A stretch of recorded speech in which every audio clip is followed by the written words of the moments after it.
Hello and welcome to Nano Tuesday. Today's episode is all about social media ROI, and I'm going to condense this big giant subject down into a tiny 2, probably 3-minute video. Let's go.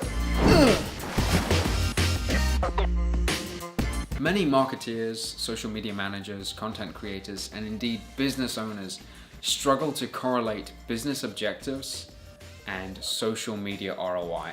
There's the traditional customer journey, and there's also now something called the digital customer journey. This works on the basis of awareness, evaluation, acquisition, engagement, and hopefully advocacy and love for your brand or product. Unfortunately, it's not as simple as that.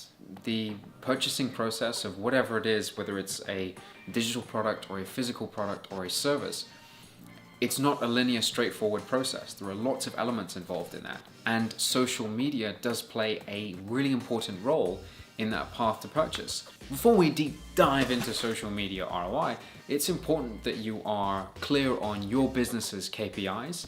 So you should definitely go and have a KPI mapping exercise. I talk a little bit about this in my last video on digital dashboards, and that's really useful to try and understand what your KPIs are, how they align with your business goals, before you can then look at a social media ROI.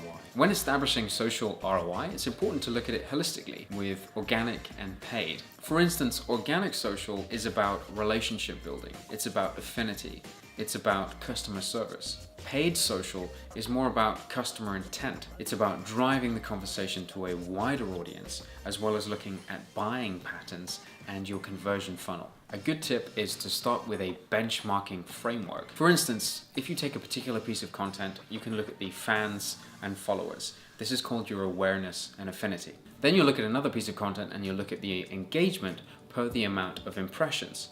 This is your interaction and conversation. Finally, you have the actionable event. The actionable event is when a user does some form of interaction. If you're not tracking the actionable event, then what you have is something called a shallow metric, where you don't have the full picture of what happened. Before you embark on your social media ROI expedition, here are 3 principles to give you a running start. Number 1, establish. Don't fall into the trap of tracking metrics that aren't relevant to your business. Yes, reach, engagement, click-through, that's all really important and worthwhile tracking, but it doesn't tell you if you are differentiating your brand. It doesn't tell you customer sentiment, and it doesn't tell you if you're smashing your revenue goals. You need to establish which metrics are important for your business first, and then build a social media plan around that, rather than the other way around and being led by the platform. Number 2, MAR. Measure, analyze, and review. Is your business hitting the targets you laid out? What's working? What isn't working? Have you run tests on content, audience, spend? A key part of MAR is reevaluate your content or content effectiveness. Are we driving sales? Are we improving brand awareness?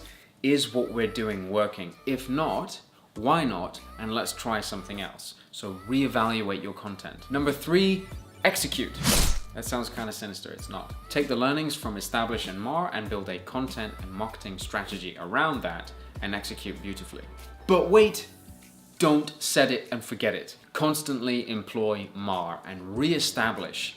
Does what you are doing align with your core objectives and business goals? To summarize, what's the impact of the content? Is the marketing strategy having an impact? And are these activities as a whole driving the business forward?